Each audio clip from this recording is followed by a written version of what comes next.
in slow motion. As a result, commodity prices have fallen dramatically. But there was one great puzzle. The price of oil had continued to go up, up, up. In 2007, before the crash, oil cost $72 a barrel on average. By 2012, Brent crude was trading at over $111 a barrel on average, a second year of historically high levels, according to the U.S. Energy Information Administration. Well, now the trend has turned. Prices have dropped dramatically. This week, Brent oil, the global benchmark, fell to about $80 a barrel, nearing a 4-year low. Why? Well, today the world is awash in oil. There's too much supply and too little demand. The world's largest and second largest economies are probably the most responsible. That would be the United States and China. The China piece of this story is fascinating. Ruchir Sharma, the head of Morgan Stanley's emerging markets investments, points out that over the last decade, Chinese oil demand has been increasing on average 7% a year. Until now, the Chinese juggernaut's seemingly insatiable appetite for commodities like oil has screeched to a halt. Growth in Chinese demand for oil is currently running at about zero. This comes as a huge surprise. China accounted for about 50% of the increase in oil demand over the past 10 years, Sharma points out. The second reason for the plummeting oil prices, too much supply.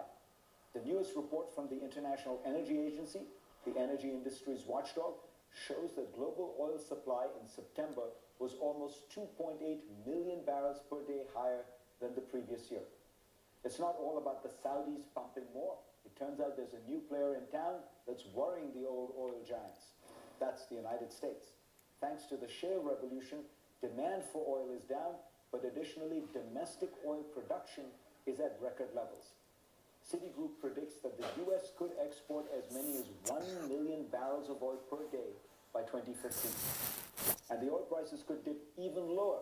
Reuters reports this week that Saudi officials were saying they would accept oil prices below $90 per barrel and perhaps down to $80 for as long as a year or two.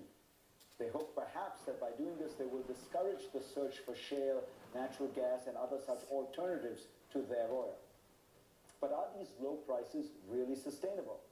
Well, Sharma's team at Morgan Stanley compiled data for GPS, which shows what each country would have to charge for a barrel of oil in order to balance its national budget.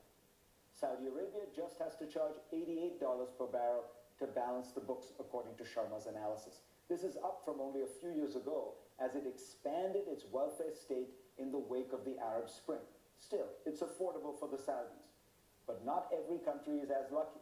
Libya, for instance, needs oil to be at about $180 per barrel to break even. Iran has to charge $143 to be out of the red. Russia, which is highly dependent on energy, has to charge roughly $110 a barrel. And remember, Russia's economy is already being squeezed by Western sanctions, so much so that declining oil prices have decimated the ruble, Russia's currency.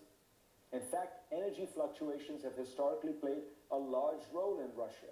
The collapse of the Soviet Union was prompted in part by a plunge in oil prices, which weakened the government. Perhaps President Putin ought to watch his back, with oil now trading at $30 below his break-even point. So let's see how this plays out and how low the Saudis are really willing to push the price of oil. However low they go, we are witnessing a true shift in the power dynamics of oil. Sharma put it best when he said to me, there are winners and losers. The winners are in the oil-consuming countries, the losers are in oil-producing countries. So basically, the world has been turned on its head from a decade ago.